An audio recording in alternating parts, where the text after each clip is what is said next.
Olá, amigos do Notícias Agrícolas, no ar mais um boletim do mercado do boi, mercado que vem avançando aos poucos, melhorando as cotações aí ao longo das últimas semanas, sem aquela explosão de preços, né? Já era esperado que isso pudesse acontecer, mas pelo menos São Paulo e outras praças já começam a melhorar aquelas cotações que não atraíam o pecuarista, não. Mas será que essas altas elas são uma tendência? Até quando elas têm fôlego para continuar acontecendo? E por que elas estão acontecendo? Perguntas para quem entende. Vamos lá para a Scott Consultoria, onde está Alcides Torres. Seu Alcides, seja bem-vindo. Obrigado por estar aqui com a gente. Nos ajude a entender esse novo momento aí do boi, né? Saiu daquela pressão absoluta já algumas semanas atrás para uma reviravolta aí no mercado. Qual que é a sua análise? Veio para ficar? É um movimento que ainda tem fôlego para continuar? Como é que vocês estão avaliando esse movimento de alta da arroba? Alexander, antes de mais nada, aí um bom dia para você, aí um bom trabalho. É sempre uma honra estar no Notícias Agrícolas. E o que a gente assistiu aí nas últimas 2 semanas foi uma, entre aspas, reversão de tendência, né? O preço vinha caindo desde as semanas seguidas caindo, e agora ele deu uma parada, né? Isso deve ser uma tendência, tá? A sobreoferta de fêmeas deu uma diminuída, sobre a oferta de machos também. Agora a gente passou do outono para o inverno. Agora o que era para ter sido entregue em função da senescência do capim também já aconteceu. Aliás, demorou muito para chegar nesse ponto, né? A gente já está no mês 7, praticamente foi um semestre inteiro de boa oferta. E agora a tendência é de preços mais firmes, mais estáveis, tá? E tem a questão do confinamento também, né, Salzides? O primeiro giro me parece que foi meio aquém das expectativas, né? Na verdade, é tudo, como é que é, ressaca de experiências anteriores, né? Nós tivemos nos anos passados falta de matéria-prima para compor ração. O preço explodiu, e pior do que o preço ter explodido, não tinha componentes, né? Farelo de soja, caroço de algodão, tudo subiu de preço. Então, todos aqueles pecuaristas que se organizaram para ter os componentes da dieta pagaram caro por essa comida, e o preço desmontou, né? Então, houve um desestímulo, e o preço também caiu na B3, né, que é uma referência lá para o mercado futuro. Então, segundo o levantamento aqui da Scott Consultoria, nós fizemos uma prévia, e tem o pessoal que está no Confina Brasil também recolhendo essas mesmas respostas. 80% dos confinadores no primeiro giro é de estabilidade ou queda, tá? E só 20% disseram que iam aumentar a quantidade de bovinos confinados. Então, em função disso, a oferta de boiadas provenientes de gado confinado do primeiro giro deve ser, na melhor das hipóteses, igual ao do ano passado, mas nós estamos acreditando até numa queda de boiadas para esse primeiro giro aqui, viu, Alexandre? Esse primeiro giro, Salzides, atenderia que momento aí? O mês de julho, o mês de agosto, enfim, esses animais seriam colocados em que momento aí no mercado? Normalmente, né, essa oferta de boiadas, ela começa a entrar no mercado na segunda quinzena de julho, tá? Então atenderia a julho e agosto. Ela virá, é claro, mas ela virá numa quantidade menor, o que deve manter os preços sustentados. Muito bem. Agora, eu me lembro do ano passado, e a gente conversou muito sobre isso, Alcides, de uma estratégia dos frigoríficos que acabou pegando aí o produtor no contrapé, né? O frigorífico se preparou, fez termo naquele momento e, de repente, em plena entre-safra, tinha oferta disponível para atender aí a demanda dos frigoríficos. A gente corre o risco de ter esse movimento esse ano acontecendo de novo? Olha, o Alexandre, o contrato a termo tem, mas muito menor do que no ano passado, né? A gente brinca que o sujeito que tem a pele mais sensível do mercado é o comprador de boi, né? Então, a hora que ele percebeu que ia ter oferta de gado suficiente para ele trabalhar meio ano, né? Os contratos a termo praticamente deixaram de existir. pouca gente fez essas travas através de contrato a termo, e os frigoríficos, pelo menos os de grande porte, foram desfazendo as parcerias que eles tinham. A lógica é a seguinte: se eu vou ter bastante oferta, para que eu vou pagar um prêmio para o gado aí dos boitéis, dos meus parceiros? Então houve, inclusive foi até ruim isso tudo, teve aí um monte de parcerias sendo rompidas por causa dessa sobreoferta. Então eu não acredito que a gente chegue agora com boiada de contrato a termo, porque a gente não viu nada sendo celebrado ao longo do semestre. Sem surpresas, então, vamos seguir o baile aí com a tradição, com o histórico, né, Celcides, para a época, que é a redução de oferta. Mas e a demanda? O que a gente pode esperar da demanda? Olha, infelizmente a demanda ainda continua claudicando, viu? Não está legal. Né? A gente só vai ter...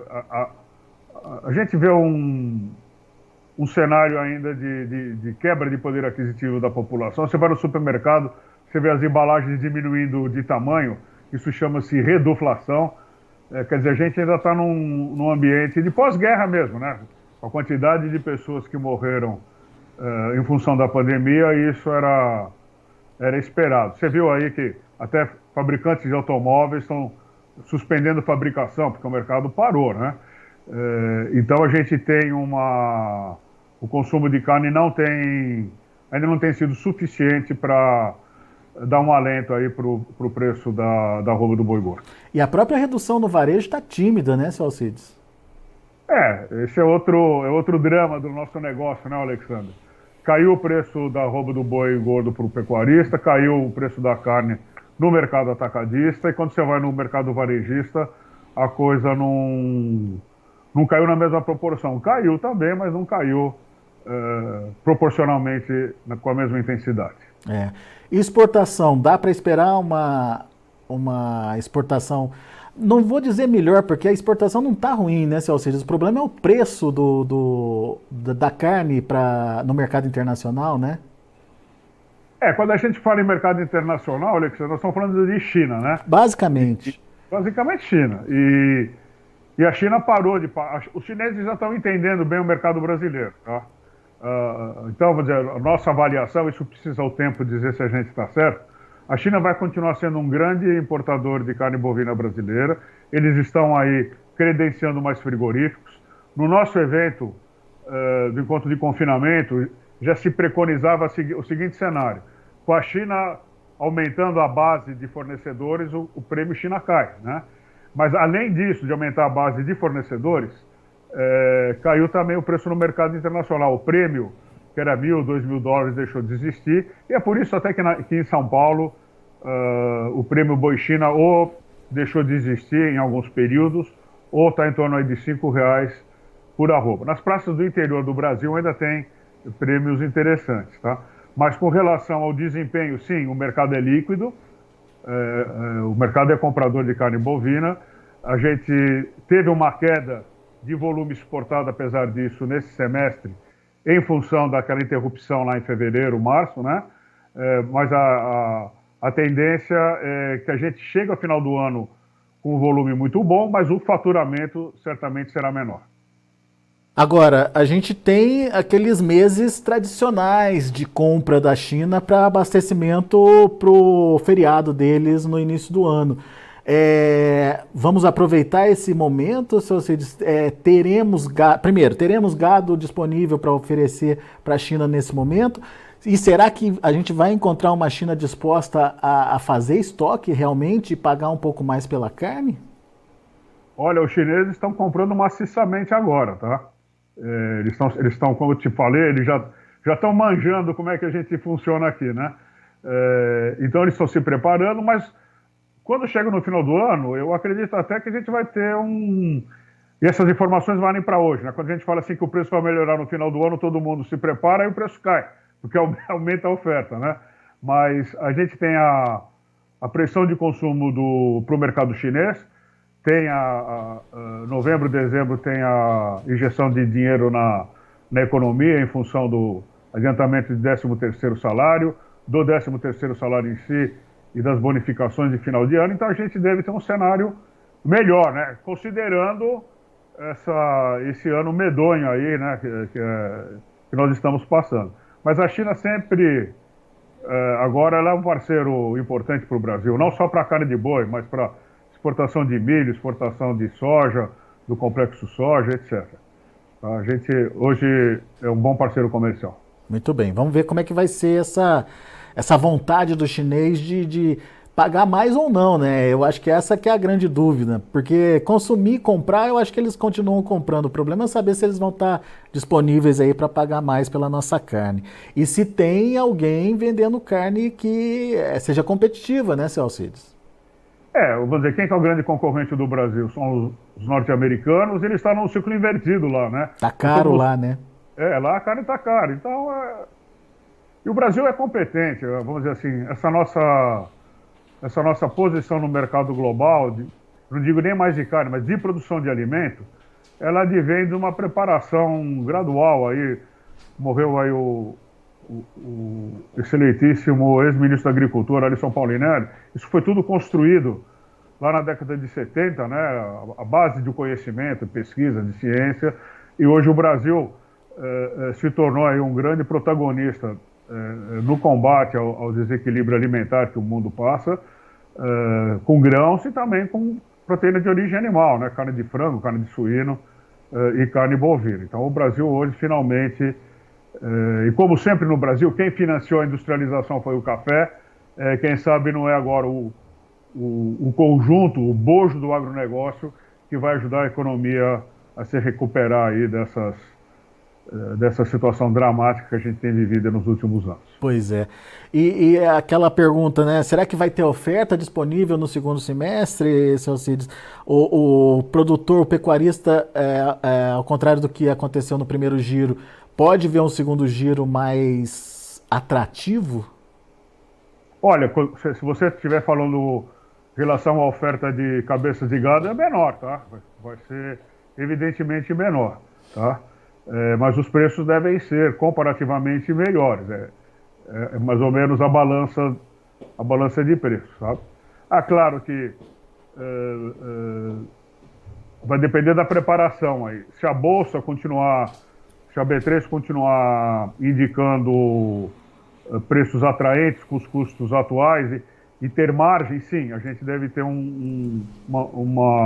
mas um pouco de gado a mais, não algo que chegue a mexer nos preços. Mesmo porque a recuperação, ela não vai ser assim tão forte, né? A gente só deve ter um mercado mais estável, com altas relativas, e eu não vou nem dizer um preço aqui porque é perigoso dizer um preço, mas mercado mais firme do que no primeiro semestre, digamos assim.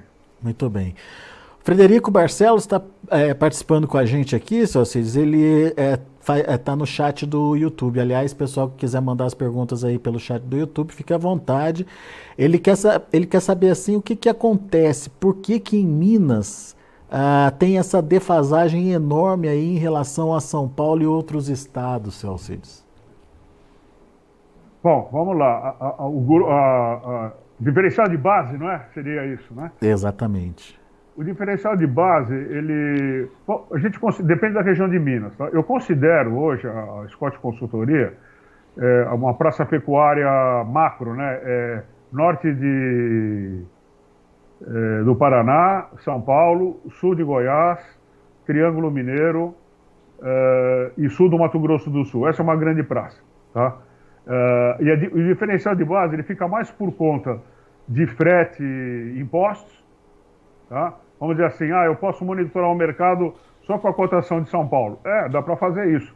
E aí, é claro que, vamos dizer assim, é muito mais fácil a gente passar a cotação regional, é mais fácil para o consumidor dessa informação. Né? Mas essa diferença de preço, ela advém, então, de impostos, frete e quantidade de compradores. Né? São Paulo é um grande estado exportador, ele compra gado do Brasil todo, compra bovina de reposição do Brasil todo, então aqui os preços são normalmente melhores. E normalmente São Paulo o preço é melhor porque também você considera uma grande megalópole, né?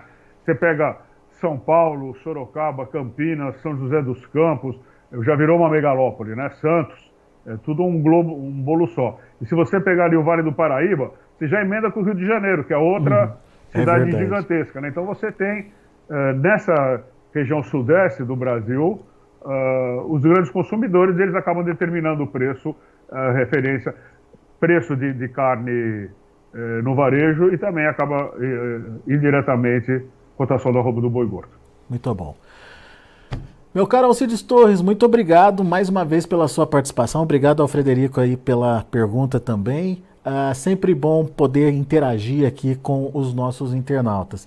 Seu Alcides, a gente vai ficando por aqui, mas eu já aproveito para te convidar para voltar mais vezes aqui. É sempre bom te ouvir. Muito obrigado, Alexandre. Obrigado, Frederico. Estamos sempre à disposição. Grande abraço. Até a próxima. Até a próxima. Tá aí, Alcides Torres, Scott Consultoria aqui com a gente, trazendo as informações do mercado da pecuária.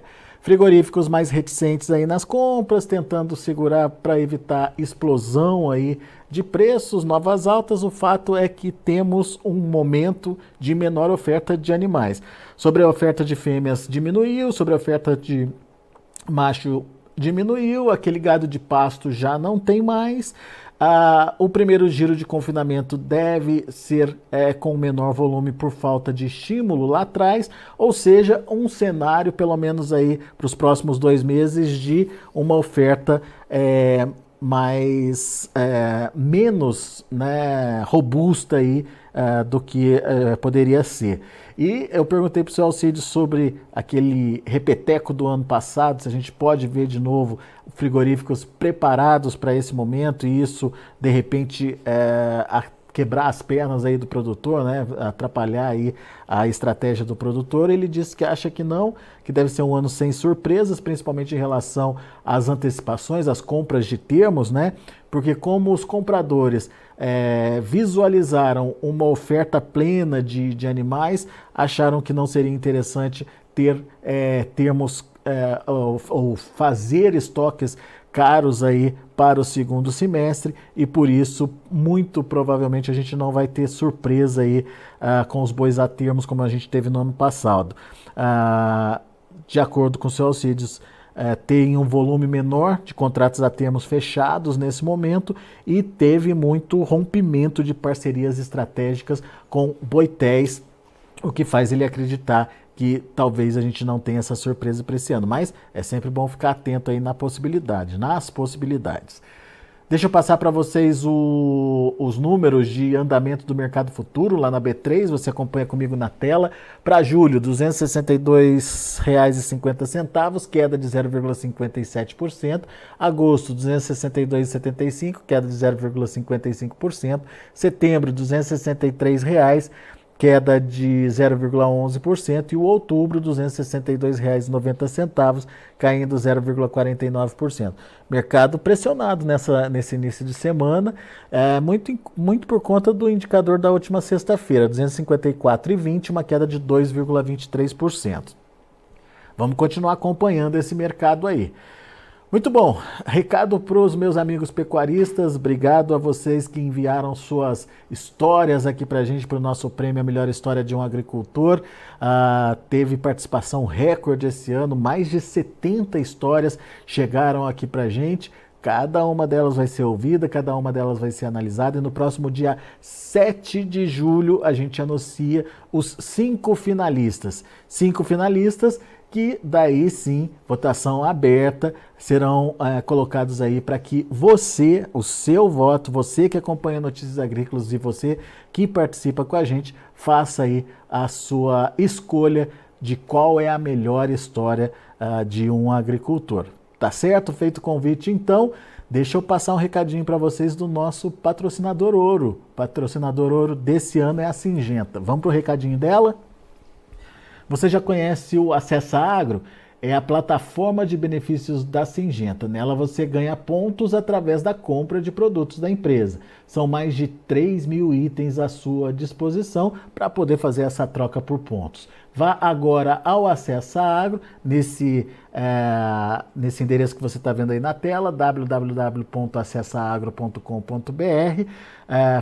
conheça aí todas as possibilidades, enfim, conheça quais são os itens que podem ser trocados na sua pontuação e não deixe de participar. Se você é agro, acessa. Daqui a pouco a gente volta com outras informações e mais destaques. Continue com a gente.